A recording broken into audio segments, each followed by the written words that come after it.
Ndiko hapo vizuri, kunywa na uangalifu. Imeambiwa kama una influence pombe fulani, post saa 8, post jioni, post hivi na hivi, like there is a directive for that. If we can come up with one now for gaming, it could be better rather than scrapping everything off. Because so to us, this is not about regulating and helping the youth.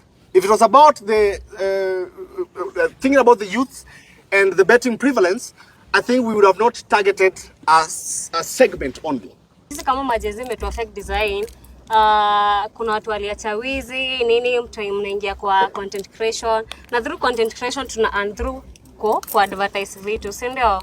Yeah, manze gava mtuite tu mahali to have a meeting, mtuambie where we went wrong ama nini tunafaa kufanya, because bila guidelines hatuwezi jua, si ndio?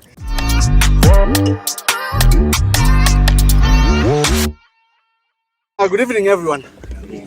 We are here as betting influencers from different betting companies, and we are here to address the nation over a directive that was issued the other day.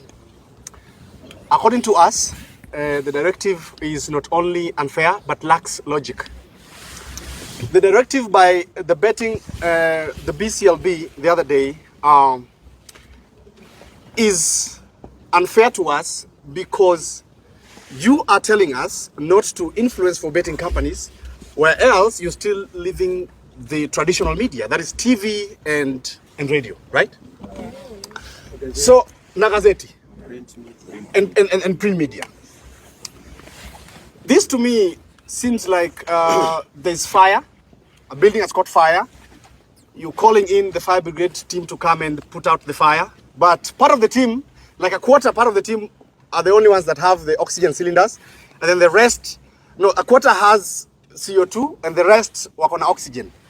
I don't think we will put out the fire if we have more people with oxygen trying to put out a fire at a building that just a few work on CO2. So to us, this is not about regulating and helping the youth. If it was about the thinking about the youth and the betting prevalence, I think we would have not targeted as a segment only. So this comes out as hypocrisy rather than regulation. So we are ready for any conversations about regulation, but we will not take hypocrisy. Thank you so much. Thank you very much. Ladies and gentlemen, my name is Kendrick Mulamwa. Yeah, popularly known as Mulama, comedian and social media person. I don't know if I'm a celebrity.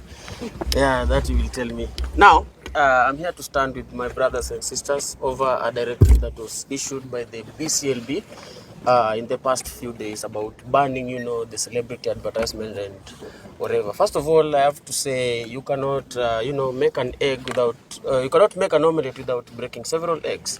Yes, the betting comes with its own downfalls, but we can be used for the good. As influencers, we can also influence the people outside there, the gamers, on how to do responsible, gaming and responsible placing of whatever they are placing. So we can still be used for good, because when you just ban like that and you leave other media, to do the same, even international companies are still advertising in our Kenyan soil and market, because you can be online and get an advertisement from Uganda, from Tanzania, from wherever, pushing the same thing. So I would like the government to at least check on that, because we were making an income from that, and also so many other people depend on us, not only family but the people who we work with, because we have had to dismiss them. We have camera people, we have locations managers, we have editors. Like a single person you see here has a team of about 15 behind them. So right now when you just cut that down, it means all those 15, they are going home together with the artist. So I believe there is a way we can work it out, and also an inquiry is to actually tell us what celebrity means, who is a celeb and who is not, because there will be a boda guy somewhere wearing a reflector for a certain company. Is it okay for him to wear it? What if I do and I ride a boda also? Yeah, that's also something that we should get a directive from. So I think every rose has a thorn, but there is a way we can, we can come to an agreement on how it can be done moving forward. Kwa sababu sigara bado iko Kenya, si ndio? lakini pale kwa packet imeandikwa nini? Inadhuru afya yako, sio? Tuna pombe bado tuna influence, we have several companies we are working for them, but imeandikwa hapo vizuri, kunywa na uangalifu. Imeambiwa kama una influence pombe fulani, post saa 8, post jioni, post hivi na hivi, like there is a directive for that. If we can come up with one now for gaming, it could be better rather than scrapping everything off, because these companies, they have stood with us for the longest. They have been there. Some of us here have foundations that these gaming platforms, they give us a lot of support. Kuna watu wamepata uniforms hapa, wamepeleka kwa their villages huko, vijana wanachezea mpira. Kuna watu wamepata mipira hapa. Kuna watu tumechimba visima with some of the companies all over, all around. So there is so many ways that we can still work with those platforms without necessarily pushing the negativity to the youth and the underage. And also another directive to the government is, you should check out for the illegal sites. Don't just issue licenses, BSLB licenses to everyone out there, because there are some people out here, they just come up with a website, unasikia tu ina run, hata ujika iko registered, umeona? So vitu kama hizo ndo zinapoteza youth. Zingine hata mtu ana win apatiwi. So before you issue a license to anybody, make a thorough scrutiny about who are these people, where are they from, are they legit, are they promoting responsible gaming? Because in my thought, if a platform can write there on the introductory page that, place your bets responsibly or game responsibly, I think inaweza kuwa ni kitu poa sana kwa kila mtu, and they should come up with a way that kuna place mtu anaweza funga account yake, let's say for 30 days, 6 months, 1 year, depending on how they are feeling. So inaweza kuwa poa sana, at least if we look it that way. So for me, I would like the matter to be rechecked again, and to put the correct directive from the BCLB and the government. If it's about taxation, then it's tunakubali. In fact, we have been remitting for all the seasons. So ni hayo tu ya kusema kwa sasa, and thank you to BCLB, thank you to the government. I know you will hear our plea and come up with something tangible. If everybody here posts about responsible, gaming, then I think youth now wataipata vizuri. Tukienda hizo magame, tukienda hizo CSR nini, tukiongea na wao, tukicreate forums za kuwaongelesha, because if the damage has been done, then the only way to do it is to correct it. Unaona? So tukiwaachia hapo tumekata hiyo influencing, haujaambia sasa wale watu walikuwa wameanza kuplace bet zao, hujawaambia sasa muendeleaje kutoka hapa, then that is still wrong. And also they are still getting the advert from the radios, from the print media, from whatever sources, except from the so-termed celebrities. Then I think we have not healed the cancer itself. Tumetoa tu several parts. So we can check on that. Thank you so much. And all right. Thank you so much, Lamar. We have 2 more speakers. Good evening. My name is Eric Njiro. I'm a sports journalist and influencer and content creator. My message to BCLB is that you cannot cherry pick who is going to advertise. I mean, betting is doing a lot of stuff in this country. 4 of the top teams in this country, that is Gor Mahia, FC Leopard, Police, and Shabana, are sponsored by betting firms. SportPesa, Betika, and people like BetPower doing stuff with Football Kenya Federation, SportPesa is doing stuff with Kenya Rugby Union. So you cannot just cherry pick who is going to advertise. I mean, we've got all these players, not just us guys, content creators. The players who play for these teams are also celebrities. I don't know how you defend that. So we're asking you cannot just cherry pick who is going to advertise. Let us sit down and discuss about this and come up with a way, because we know people who advertise alcohol, cigarettes, like Mulamwa said, but there's a way of doing that. I mean, you can do it in safe hours or in safe ways. So we're asking you, please, let us sit down now. We discuss, we come up with the plans on how to advertise this gambling, because it's practiced across the world. I mean, we've got teams being sponsored by betting firms across the world, in the UEFA region, South American region, in African region, teams who play in the CAF Champions League. We've got AFCON coming up now in a couple of years here. China is coming up here in a couple of months, and we've got betting firms who sponsor athletes, who sponsor other big brands. Why are you now locking us out without even consulting us? So let us now sit down and discuss about this one, and we come up with a way of doing stuff, because we've been paying tax. I mean, for all that time, we've been filing returns with the KRA. So I don't understand why you sat down without consulting us and then coming up with those decisions. So let us sit down now and discuss what you're going to do. But we ask you, please, consider what you did. Let us discuss everything. Thank you. Thank you so much. Majenzi Majenzi So mimi naitwa Kasmall Magi Kasmall kwenye wanijue. Mimi nizomba gava kitu moja. Unajua like walibantu betting bila kutuambia maybe where we went wrong, like akutuambia vile tunafaa ku advertise. Unajua wangetuambia maybe ma disclaimers, don't do this nini, bet responsibly nini hivyo. Unajua cause mimi kama Gen Z imeni affect design. Unajua siku hizi hakuna kazi. So sisi kama Gen Z imetu affect design. Kuna watu waliacha wizi nini, mnaingia kwa content creation, na through content creation tuna earn through kwa advertise vitu, si ndio?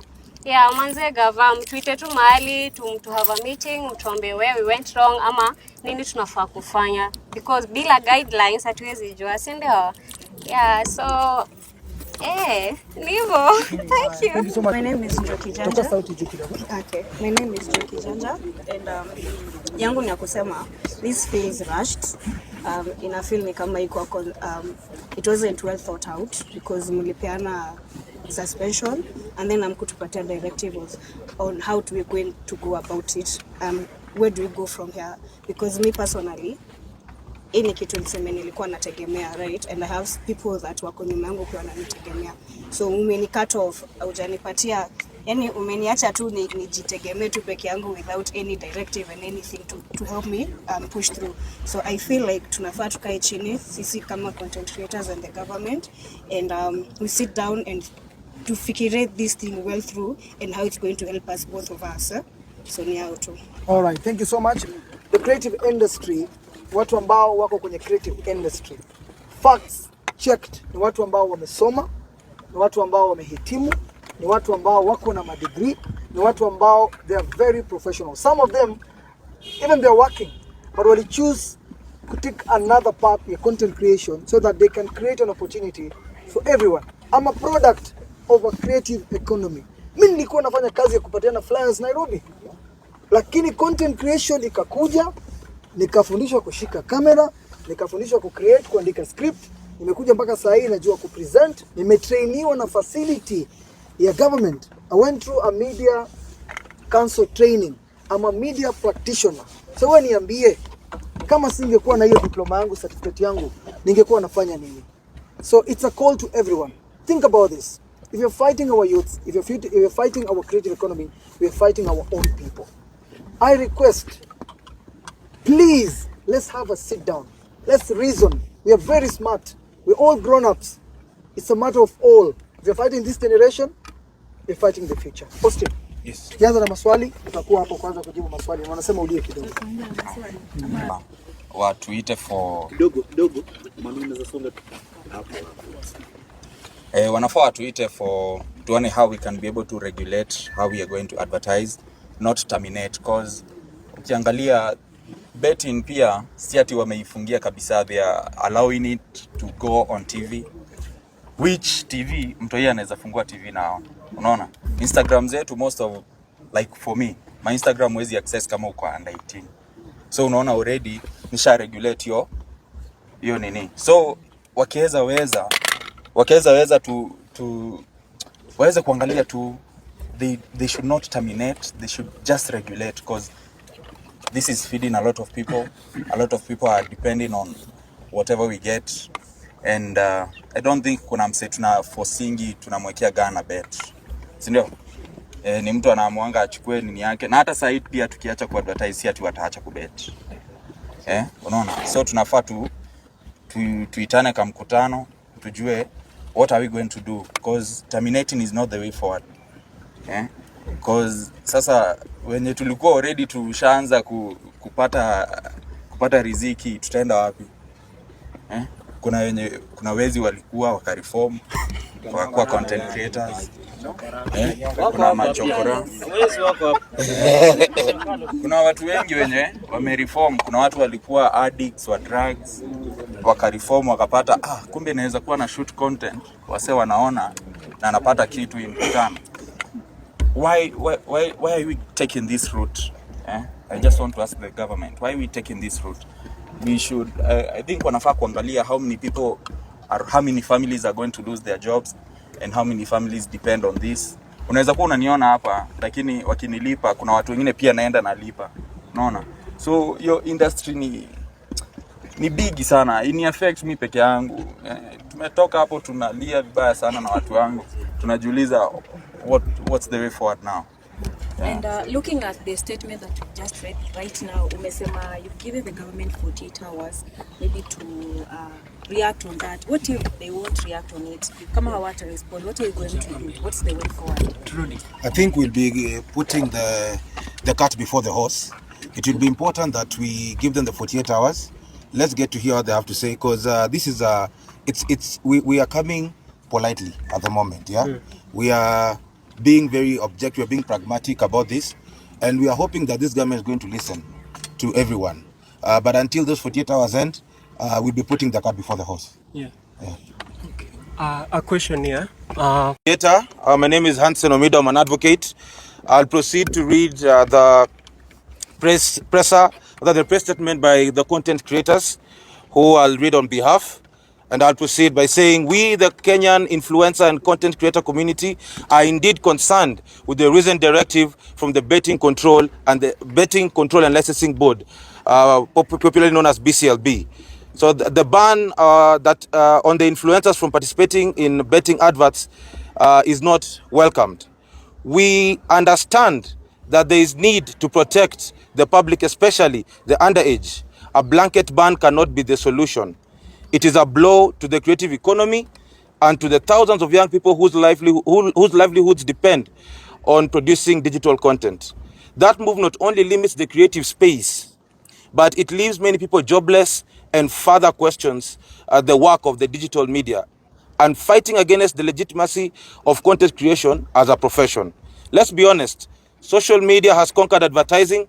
Influencers are now the frontline modern marketing, and our interaction needs to be responsibly managed and not completely abolished.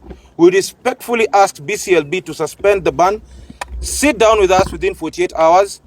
We are more than willing to send representatives for a positive sit down and negotiate towards the model that ensures responsible advertising via age restriction content regulations.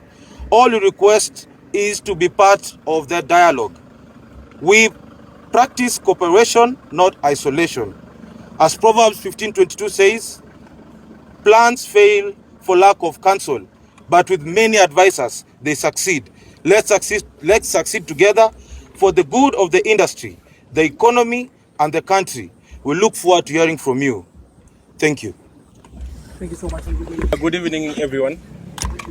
So my name is Mayoyo. That is my stage name. And it is quite unfortunate that this ban occurred. And it has really affected us as content creators, putting into consideration the fact that we have a lot of people depending on us. Sisi kama content creators, tuko na watu wengi sana ambao wanatutegemea. Na tulikuwa tunaomba the government, serikali, tafadhali tusikize. Tafadhali tusikize. Hapa kati yetu ni vile hatuwezi sema tumeumia sana. Na very soon hii Nairobi hatuoni tukikaa. Tunarudi ushago. Kwa sababu many of us depend on these marketing gigs, do at least tulipe rent, tusaidie wazazi wetu. Personally, I run a foundation. Sijui watoto wanalipia school fees, itakuwaje? We are really stressed. So we want the government, we plead with the government to listen to our cry. Tafadhali. Thank you so much.